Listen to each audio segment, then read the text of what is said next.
Most adults think ADHD is about distraction, forgetfulness, or being bad with organization.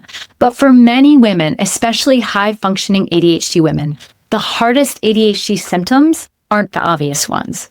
They're the ones no one warned you about, the ones that don't show up on checklists, the ones that make you quietly wonder, why does this feel so much harder for me than it seems to be for everyone else?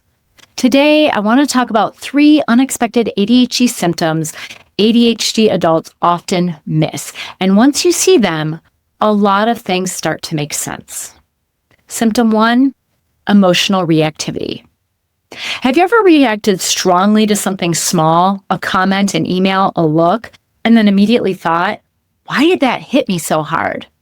Or felt like you needed way more time than other people to emotionally recover?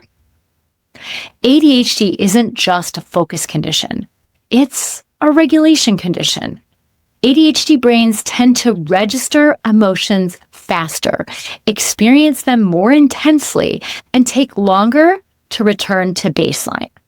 This isn't about being dramatic or overly sensitive. It's about how the nervous system processes emotional input.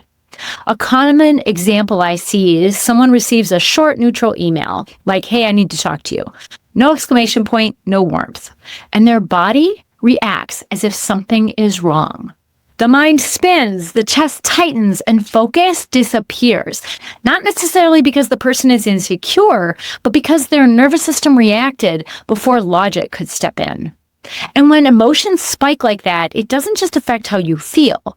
It directly impacts your ability to do things, which brings us to the second overlooked symptom. Number 2 is mental paralysis, not procrastination. Have you ever known exactly what you needed to do and wanted to do it and still felt completely stuck? Not distracted, not avoiding, just unable to start? This isn't laziness or poor motivation. It's an initiation bottleneck. In ADHD, the brain can struggle to move from intention to action, especially when a task feels emotionally loaded, complex, or undefined in some way. The system gets overwhelmed and goes into freeze or shutdown. This often looks like opening your laptop and staring at the screen, doing small, low-stakes tasks while avoiding the important one, feeling foggy, heavy, or frozen, not resistant. A tool I often use myself is lowering the starting bar to something almost laughably small, like opening the document and typing a title only. That tiny action gives the nervous system a signal of safety and movement. And one reason this paralysis shows up so often is because ADHD also affects something most people don't realize is neurological. Overlooked symptom number 3 is time blindness, or that we follow non-linear time to be less ableist. Do you ever feel shocked by how much time has passed or underestimate how long something will take, even when you should know better by now? Time blindness isn't just being late. It's difficulty sensing time as it moves, especially future time. For many ADHD adults, the present moment is vivid. The future can feel abstract and distant. Urgency doesn't always register until pressure is more extreme. This is why you might genuinely believe a task will take you 30 minutes and then feel blindsided when it takes 2 hours, or you look at the clock and it's 2 hours later and you're still not done. This isn't poor planning. It's difficulty with perceiving time.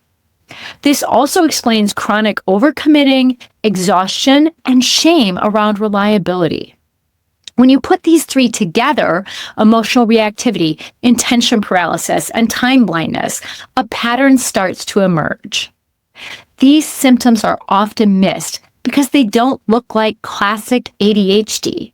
They're internal, more invisible, and often masked by competence. But once you name them, the story shifts from what's wrong with me to, oh, this is how my brain and nervous system work. And that understanding is where compassion and change can actually begin. If this resonated, you're not alone, and nothing about this means you're failing. It means you've been navigating a system that wasn't designed with your brain in mind. If you found this helpful, help more ADHD women like you by giving this a like or subscribe to my channel. Thanks for watching, and take good care.